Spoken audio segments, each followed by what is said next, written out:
പരിശുദ്ധ പരമാദിവ്യകാരുണ്യത്തിന് എന്നേരവും ആരാധനയും സ്തുതിയും പുകഴ്ചയും ഉണ്ടായിരിക്കട്ടെ.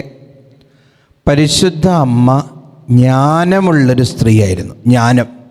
ദൈവിക ജ്ഞാനമുള്ളൊരു സ്ത്രീയായിരുന്നു. നമുക്കറിയാലോ, പരിശുദ്ധാത്മാവിൻ്റെ 7 ദാനങ്ങളിലൊന്നാണ് ജ്ഞാനമെന്ന് പറയുന്നത്. അത് ഒന്നാമത്തേതാണ്.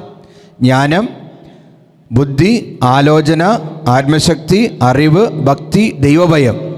അങ്ങനെ 7 ദാനങ്ങളിൽ ഒന്നാമത്തേതാണ് ജ്ഞാനം എന്ന് പറയുന്നത്. എന്താണ് ജ്ഞാനം? ദൈവൈക്യത്തിൽ ചരിക്കുന്ന ഒരാത്മാവിന് ദൈവത്തിൻ്റെ കണ്ണുകളിലൂടെ ജീവിതത്തെ നോക്കിക്കാണാൻ ദൈവം നൽകുന്ന അറിവാണ് ജ്ഞാനം. ഇതൊരു അറിവാണ്. ഞാൻ ജീവിക്കുമ്പോൾ ദൈവത്തിൻ്റെ കണ്ണുകളിലൂടെ ദൈവം ഈ സിറ്റുവേഷനിൽ എന്താണ് എന്നിൽ നിന്ന് ആഗ്രഹിക്കുന്നത്, ഞാൻ എങ്ങനെ പ്രവർത്തിക്കണം, ഞാൻ എങ്ങനെ ചിന്തിക്കണം, ആ ഒരു അറിവാണ് ജ്ഞാനമെന്ന് പറയുന്നത്. അത് പരിശുദ്ധ അമ്മയിലുണ്ടായിരുന്നു. സംശയിക്കപ്പെട്ട മാതൃത്വം. ആ സമയത്ത് എൻ്റെ ദൈവം എന്നിൽ നിന്ന് ആവശ്യപ്പെട്ടതാണ് ഈ കുഞ്ഞിന് ജന്മം നൽകുക എന്നുള്ളത്. അതുകൊണ്ട് ദൈവത്തിന് ഒന്നും അസാധ്യമല്ല. ലൂക്കാ 1:37 പറയുന്ന പോലെ ദൈവത്തിന് ഒന്നും അസാധ്യമല്ലെന്ന് പരിശുദ്ധ അമ്മയ്ക്ക് ഒരു ദൈവിക ബോധ്യവും ജ്ഞാനവും ഉണ്ടായിരുന്നു എന്നുള്ളതാണ്. ജ്ഞാനമുള്ള സ്ത്രീ. എല്ലാ അമ്മമാരും, എല്ലാ അപ്പന്മാരും, എല്ലാ സന്യസ്തരും, വൈദികരും, കുഞ്ഞുങ്ങളും എല്ലാം ജ്ഞാനമുള്ളവരായി മാറണം. ജ്ഞാനം വേണമെങ്കിൽ എന്ത് ചെയ്യണം? പരിശുദ്ധ അമ്മയുടെ ക്ലാസ്സിലിരിക്കണം. പരിശുദ്ധ അമ്മ പഠിപ്പിച്ചു തരും എങ്ങനെ ജ്ഞാനത്തോടെ സംസാരിക്കണം, എങ്ങനെ ജ്ഞാനത്തോടെ പെരുമാറണം, എങ്ങനെ ജ്ഞാനത്തോടെ ഈ ഭൂമിയിൽ ജീവിക്കണമെന്ന്. എലിസബത്തിൻ്റെ വീട്ടിലേക്ക് ചെല്ലണമോ ചെല്ലണ്ടയോ? പരിശുദ്ധ അമ്മ ഓൾറെഡി ഗർഭിണിയാണ്.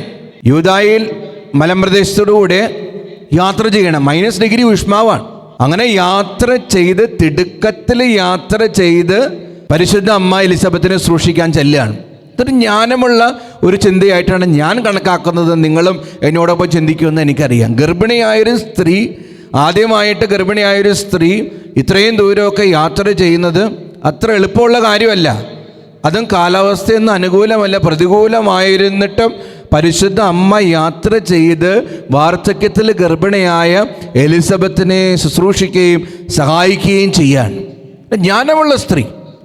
ദൈവം പറഞ്ഞതനുസരിച്ച് ജീവിക്കുന്നൊരു വ്യക്തി, ജ്ഞാനമുള്ള സ്ത്രീ.